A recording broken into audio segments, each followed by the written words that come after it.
They didn't say it kindly. They said it like a fact. Like you'd say it's raining or that supper's gone cold. She's too fat to be loved. Said it loud enough for Martha Tilly to hear, but soft enough to pretend they hadn't. She was 52, soft in body, gentle in spirit. She could lift a sack of flour with one arm and carry grief in the other, without ever asking for help. Men didn't look at her. Women whispered she'd missed her chance. And children, even them, learned early not to call her pretty.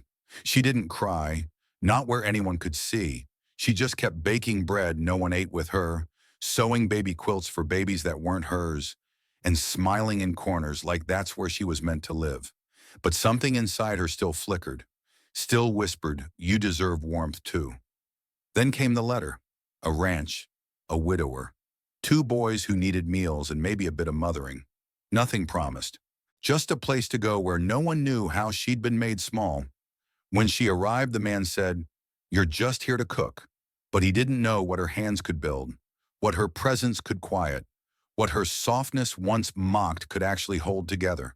And he didn't know what his sons would begin to feel when they smelled warm bread after years of cold silence, or how one night with soup steam rising and lanterns low, he'd look across the table and see her not as too much, but as everything they'd been missing. What changed? What happened the night he said, "You're exactly what we need"? If you've ever been told you were too much to love, or quietly wondered if your time to be chosen has passed, this story will hold your hand, and maybe, just maybe, heal something inside you. Subscribe to None, Wild West Saga for more stories like this. Tell us, do you want to see the full story? Would you like more tales where kindness wins even late in life? Let us know in the comments. We're still telling stories, and maybe one of them is yours. Martha Tilly had been working the back stove at Clem's Cafe in Dustwell for nearly 20 years, and not once had anyone looked her in the eye when handing back a clean plate. She was large not just in size but in presence, but the kind of presence no one dared acknowledge. Her frame filled a room, yet she was treated as if invisible. The young waitresses whispered cruel jokes when they thought she couldn't hear. She should charge rent for that shadow. Even the town preacher once referred to her as our dependable Martha, a phrase meant more to excuse than to praise. Martha didn't argue. She folded her feelings into dough and grief into biscuits. Her mother had taught her early silence can feed you when the world won't. And so she fed others pies, cornbread stew, thickened with patience and pepper while feeding her own loneliness, nothing but hope. At 53, she'd never married. She'd once loved a man named Otis Bramer, a butcher's boy with soft eyes and hands that lingered too long. But his family told him she was a burden in waiting, and one morning he simply stopped showing up. She had no children, no house of her own, just the back room at the cafe with a cot and a window facing the alley. And every night after the pots cooled and the grease settled, she lit a stub of candle and whispered, "Let there still be something more." And then one morning something strange happened. A stranger walked in, not for pie, not for coffee, but with a question that made the entire cafe fall silent. "Is there a Martha Tilly who works here?" It wasn't the question that made folks turn their heads. It was the man's voice, low, steady, and warm, like a porch in late summer. And when Martha stepped out from the back, wiping her hands, the stranger did not flinch. He looked at her, really looked, and said, "I heard you make the kind of bread that reminds folks what home tastes like." Her hands trembled, not from fear, from being seen. She thought she'd live her life behind the stove. But what if that one moment was a crack in the wall? His name was Cal Rutledge, a widower from the north end of Sweet Root Valley. He was taller than most men, with shoulders that seemed built to carry too much. And from the moment he entered the cafe and asked for Martha, he looked like a man trying hard not to fall apart in front of strangers. "My cook passed 2 winters ago," he said plainly. "Been making do but my boys. They need more than just beans and burnt coffee. They need steadiness." Martha blinked at him. "You're offering me work," he nodded. "Room and board. Regular pay. Just cook, that's all. We ain't fancy." The cafe went quiet again. Everyone was listening, pretending not to. Martha's apron was still damp with biscuit flour, her hair tucked in a faded scarf. She couldn't quite tell if this was kindness or some cruel trick dreamed up by the world to see if she'd hope again. I ain't got much, she finally said. But I can feed a table. I can keep things warm. I know, Cal said. That's why I came. That night she packed what little she owned into a small satchel, a worn Bible, her mother's rolling pin, 2 aprons and a jar of homemade lard, and followed Cal Rutledge past the edge of town. They rode in silence for hours until the land turned open and the air colder. And when they reached the ranch, the porch light was dim, but someone had left it on. Waiting. Inside, 2 boys sat by a stone hearth, one around 10, the other barely 5. Neither looked up at first. Then the younger one turned, saw Martha, and blinked.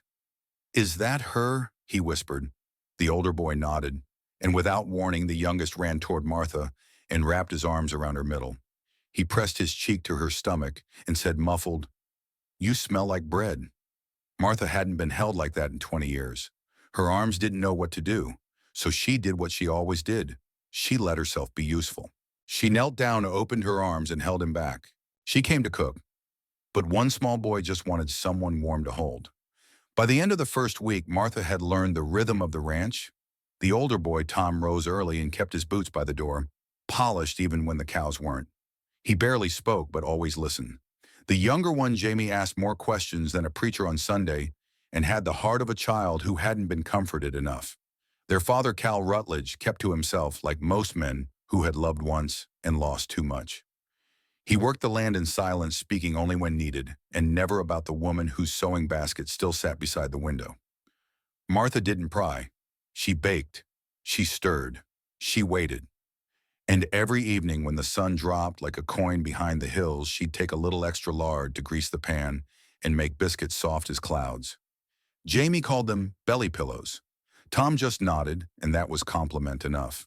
But there were moments, quiet, cutting ones, when Martha remembered who she used to be. A girl called too heavy to dance with at the harvest. A bride who'd never been kissed gently. A woman who once cooked Thanksgiving for 8 but ate alone in the pantry. One morning she overheard a ranch hand say, "Big woman like that. Ain't she just here to fill bellies?" And though no one knew it, she cried that night while folding napkins. But the next morning, Jamie handed her a drawing stick, figures 1 tall, 1 round, holding hands, and said, "That's you and me, because you're the softest place in the house." She kissed the top of his head and whispered, "Bless your bones." Still, she couldn't help but wonder, was this home or just a station stop? She came to feed a family, but who would feed her soul? The first frost came early that year, silvering the barn roof like a breath caught midair. Martha had always found comfort in the cold, how it made you draw closer to the stove, to each other. But that morning it wasn't the weather that stirred something inside her. It was the jar. A single jar of preserved cherries, half forgotten at the back of the root cellar. The lid still sealed tight, waxed, and dated October 3rd, 5 years back. The handwriting was delicate, feminine. She held it like a memory. At dinner that night, Cal glanced at the jar on the table, his jaw tightening ever so slightly. "My wife used to put up cherries every fall," he said, voice low and brittle. "Those were hers." "I can put it back," Martha said, already rising. But Jamie reached for her hand. "Don't. She would have wanted us to share." Something in that boy and his innocent choosing undid the silence in the room. They ate those cherries with warm cornbread, and though no one said it, Martha knew the ache wasn't just from fruit and sugar. It was from letting go. Later, when she stepped outside to breathe, Cal followed. He brought her a shawl without a word and stood beside her. "My wife was kind," he said at last, "but she was light, delicate, always floating just above the world." He turned to look at Martha, his eyes soft but steady. "You're not like her. You're here, solid, kind in a way that stays." Martha blinked, her throat tight with something too old to name. She'd been waiting her whole life not to be compared, but to be seen. The first time a man saw her not as less than, or instead of, but as she was. The sky over Sagebrush Ridge had turned a pale pewter, as if the whole land were holding its breath. Snow hadn't yet fallen, but the wind whispered its promise. Inside the ranch house, warmth flickered from the hearth and from something quieter, something growing in the quiet between glances, between shared mugs of coffee and the rhythm of a life stitched together slowly. But the world has a way of noticing joy and then testing it. It came on a Wednesday.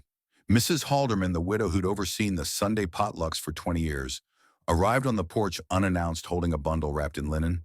Her eyes were tight, her mouth thinner than usual. "I thought I'd better check," she said without greeting. "Folks are talking, Cal." Cal said nothing, just stepped aside to let her in. Martha, who was folding laundry in the corner, nodded politely. Halderman's eyes didn't meet hers. "They say you've taken in a cook who sleeps in your house and warms your boys with her biscuits. They say you're thinking of keeping her."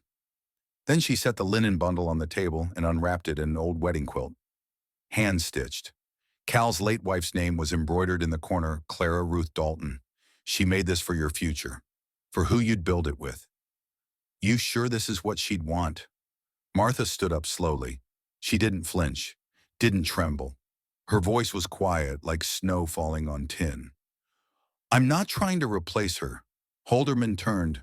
"But you will." Cal's voice came then, low, clear, and unmistakably firm. "No," he said. "She doesn't replace Clara. She stands beside what Clara helped build. And if you can't see the dignity in that, then maybe it's not Martha who doesn't belong at this table." Halderman left without another word. That night, Cal folded the quilt and gave it to Martha.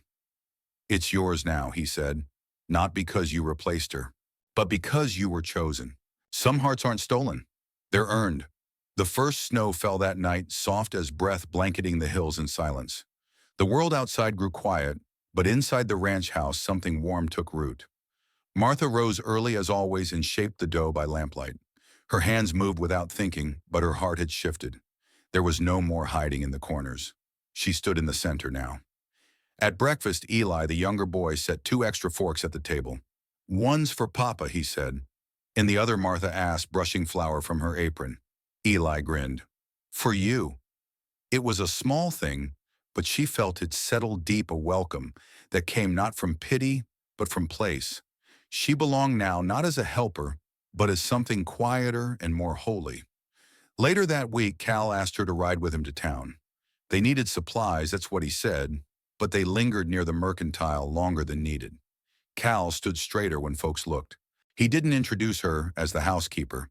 He said, "This here's Martha Tilley. She's with us." Some faces turned polite, others didn't. One woman whispered the word plump like it was a shameful confession. Martha heard it.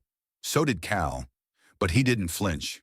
"She makes the best bread in the county," he said, voice loud enough for the air to freeze. That night back home, Cal brought out an old wooden chair from storage. The boys helped him clean and oil it. When they placed it at the head of the table, Martha shook her head. "I'm fine where I sit," but Cal just smiled. "You've carried this family with your kindness, Martha. It's time the seat matched the weight you bear." She sat, and they passed her the first slice of warm cornbread, golden from her own hands. It wasn't a proposal, not yet, but it was a promise, wordless, wide, and full of room. Sometimes healing begins not with love declared, but with love honored. The winds calmed by late spring, snow receded into memory, and the earth exhaled in green. Martha planted sweet peas along the front porch rail. She didn't ask for permission, she just knew the house had waited long enough for color. Inside, laughter bloomed as naturally as those blossoms. Eli sang to the chickens. Sam, the older boy, no longer flinched when someone said "Mama" out loud. He just looked at Martha now and nodded. But it was Cal who changed the most. He'd always been solid, the kind of man who carried silence like a saddle. But lately there was softness behind his eyes, a stillness. And when Martha brushed past him one morning with cinnamon rolls cooling in her hands, he caught her wrist. "Stay a minute," he said. She did. She always had, really. They sat on the porch in the hush of morning. "I know I didn't say it right when you first came," Cal began. "Truth is, I didn't know what I needed. I thought I hired someone to cook. But the boys, they started looking at you like you were more than that. And one day I did too." Martha smiled, eyes crinkling. "You sure it wasn't just the bread?" He shook his head, then reached into his pocket and pulled out a ring, modest, worn, but warm with meaning. "No, it was the way you see all of us, and never once asked to be seen back. But we see you now, Martha. I see you." Her breath caught, not from shock, but recognition, like the final note of a song she'd been humming for decades without knowing the words. "I'm not young," she whispered, "not dainty. I've been told I'm too much, too quiet, too wide." Cal smiled, sliding the ring onto her hand. Well, you're just enough for me. Love doesn't ask you to change your shape, only to take your place at the table as you are. In a world that too often teaches us to shrink, Martha reminded us of something rare, that dignity doesn't come from being approved of. It comes from staying kind even when the world isn't, from showing up warm bread in hand even after being left out in the cold.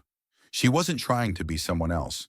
She didn't change to be loved, and yet she was, deeply tenderly and for all the right reasons. Maybe that's the quiet hope for many of us, especially as we grow older, that it's not too late. That even if life has worn us down, even if we've been overlooked, judged, or told we're too much, someone out there is waiting to say, you're exactly what we need. And maybe just maybe we're that someone for someone else too. If this story stirred something in you, a memory, a hope, or just a softness you hadn't felt in a while, would you let us know? Leave us a comment. Do you want to see more stories like this? Or a part two? And if you'd like to keep walking these gentle, dusty roads with us, please subscribe to None, Wild West Saga, for more stories of redemption, quiet love, and second chances. We'll be here telling stories worth staying for.